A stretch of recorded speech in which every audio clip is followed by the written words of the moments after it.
The Premier League is home to the highest revenue generating football clubs in the world. According to the Deloitte Money League, 6 of the world's top 10 clubs by revenue play in England, and this season that financial power is translating directly into dominance in the Champions League. Premier League sides have been a constant presence in the latter stages of Europe's elite competition, but in particular this season they are setting the pace on the biggest stage in club football. That not only has led us to question how English clubs make so much money, but what differentiates them from every other major league in Europe. In this video we'll break down the 3 core revenue streams identified by Deloitte: broadcasting, commercial and matchday, what they actually include, and examine how Premier League clubs have built a financial model that separates them from La Liga, Serie A and the Bundesliga. When we talk about how Premier League clubs make money, one of the most important and consistent income streams is broadcasting. Television and media rights are the financial bedrock of the league, and right now the Premier League has turned into a global goldmine. Across the 2025 to 2029 cycle, the league is pulling in around £13.2 billion in broadcast revenue. That includes domestic and international rights, making England's top flight by far the most valuable football league on the planet. Now here's why this matters. That money is shared across all 20 clubs, so even the teams battling relegation receive an enormous slice of the pie. In the 2024 to 2025 season, the bottom place club in the Premier League earned around £106.7 million from TV rights alone. At the top ends, the champions took in roughly £176.4 million. That's a revenue floor that many top clubs in Europe can't get close to. But to break this down properly, let's explore broadcasting in 3 clear parts. Number 1, global and domestic deals.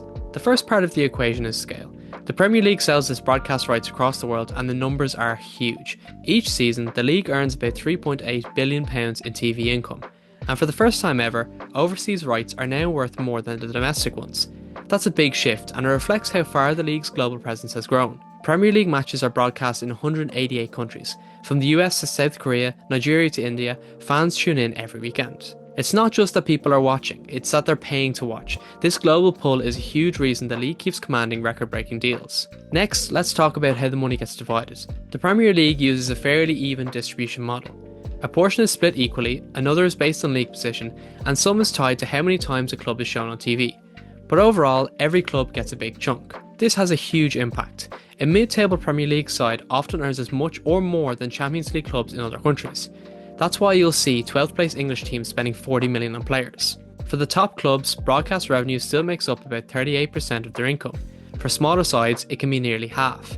It remains the single most reliable revenue stream across the league. And finally, performance matters. Clubs that qualify for Europe or go far in cup competitions earn even more. Take Liverpool. When they returned to the Champions League, their media revenue jumped by 34%. In the same season, Manchester United missed out on Europe and saw their broadcast income drop by €52 million. UEFA's revamped competitions have made this even more pronounced. Deloitte reported that expanded formats and more games created a 17% uplift in media revenue for clubs involved. So the formula is simple for Premier League clubs. More matches plus better performance equals more broadcast money. So the key takeaway here is that broadcasting is the financial engine of the Premier League. Decades of strong TV deals have created a system where every club benefits. Even the underdogs start each season with a massive income floor. But for the biggest clubs, it's just one part of the puzzle. Beyond what they earn from broadcast deals, Premier League clubs have become fully fledged global businesses. For many of the top teams, commercial revenue, so sponsorships, branding, merchandise and everything in between, is now their biggest income stream. In fact, for the clubs in the Deloitte Money League top 10, commercial accounts for about 48% of total revenue. It's a huge category, and it covers everything from shirt sponsors and kit suppliers to digital content, international tours, and stadium naming rights. This is where clubs really start to differentiate themselves, because the more global your brand, the more deals you can sign, and the more money you can make. But commercial revenue can be split into 4 main areas, the first being sponsorships and partnerships. Prem shirts and stadiums are covered in brand logos, and for good reason. These sponsorship deals bring in tens of millions each year. Think of clubs like Man City and Man United. City's financial rise has been built in part of a portfolio of massive sponsorships, many of them linked to Abu Dhabi. Despite some scrutiny, City consistently sit near the top of the commercial income rankings. United, on the other hand, have a decades-long legacy of brand building. Their deals with Adidas and new shirt sponsors keep the commercial money flowing, even when performances dip. Add to that the lucrative pre-season tours, exclusive media content and premium memberships, and you start to just see how broad this category has become. We wanted to give a big thank you to today's video sponsor, Champions Travel. Champions Travel is an official ticketing partner of the biggest clubs in European football. Irish owned and operated, Champions Travel is an official agent to over half of the teams in the Premier League, including Manchester United, Liverpool and Arsenal, plus European giants like FC Barcelona, Bayern Munich, Juventus and more. Trusted by thousands of fans, Champions Travel sort your ticket, hospitality and hotel. Travel with trust, travel with passion, travel with Champions. The second area is within using the stadium as a 365-day venue. Some clubs have taken commercialisation even further by turning their stadiums into year-round venues. Spurs lead the way here. Their new stadium wasn't just designed for football, it was built for the NFL, concerts, boxing matches and more. And it's paying off. In the 2024 to 2025 season, Spurs earned €329.7 million in commercial revenue. That's nearly half their total income. More importantly, that figure exceeded what they had made from broadcasting, a clear signal of where their strategy is headed. And other clubs are taking notes. Liverpool has expanded non-football events at Anfield and opened official club stores abroad. The idea is simple: make more money every day of the year, not just match day. 3 is global fan bases and merchandising. Commercial success depends on global reach, and Premier League clubs are some of the most recognised brands in world sport. Liverpool, for example, now runs 21 official club stores globally.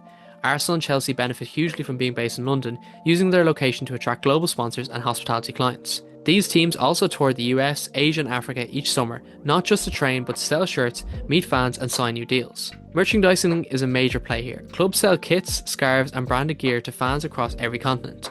And with millions of followers on social media, they're also pushing into content, apps and subscription services. Lastly is commerce as a competitive edge. This kind of income is no longer a luxury, it's essential. With domestic TV rights flattening out, clubs need to own more of their revenue. That means innovating off the pitch just as much on it. As Deloitte's Tim Bridge put it, the highest revenue generating clubs are probably broader than football. The trick to staying at the top is balancing on-field success with off-field diversification. From theme park style experiences in stadiums to crossovers with fashion brands and gaming companies, the biggest clubs are building ecosystems and not just teams for a match day. But what's actually the takeaway from talking about commercial revenue? Well, Premier League clubs are monetising their brands like never before. Their crests aren't just about football, they're symbols of global business. This commercial strength is a big reason why 6 English clubs sit in the world's top 10 for revenue. It also gives them resilience. Even if the results dip, strong commercial foundations keep the money flowing. For all of the evolution off the pitch, there's one thing that remains core to football economics: the match day. Fans in seats, beer in hand, shirts in the club shop. It's old school but far from outdated. Across the Premier League, matchday revenues remain an important third pillar, even if it's smaller than commercial or broadcast streams. For top clubs, it usually makes up around 15 to 20% of total income, still tens of millions every year. This can be explained within 3 key areas. The first one being ticket sales and stadium capacity. The simplest piece: tickets. Big stadiums mean big returns. Arsenal, for example, consistently rank high in matchday revenue thanks to the Emirates Stadium. In the 2024 to 2025 season, they pulled in over £116 million from matchday sources, driven by sellouts, premium seating and higher ticket prices. And ticket pricing matters. Prem matches are among the most expensive in Europe. That's controversial for fans, but great for club finances. Newcastle's plans to expand St James's Park and Chelsea's ongoing redevelopment ideas are rooted in this logic: more seats equals more income. Matchday isn't just about normal seating, it's also about the VIP suites. Clubs are increasingly investing in hospitality zones, lounges and premium packages. These offer food, drinks and luxury viewing for corporate clients or high-paying fans. Spurs once again set the standard here. Their stadium was built with hospitality in mind, helping drive a premium matchday experience that generates far more per fan than traditional seating alone. Even mid-sized clubs are getting in on this. West Ham has developed more corporate offerings at the London Stadium, recognising that business clients are a key growth area for them. And lastly, there's matchday retail and in-stadium spending. Beyond tickets and hospitality, there's merchandise. From scarves and kits to food and drink, matchday is also a retail opportunity. On average, fans spend around £10 to £15 each match inside stadiums. Multiply that by tens of thousands of attendees and 20 plus home games and it adds up quickly. Liverpool, for instance, saw matchday revenue increase by 7%, partially due to better in-stadium sales and the Anfield Road expansion of match days as more than just 90 minutes.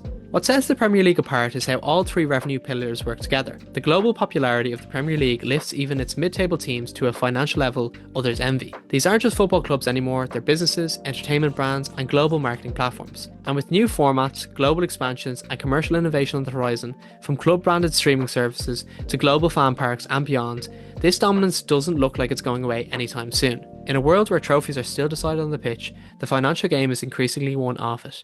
And right now, the Prem is playing the game better than anyone else.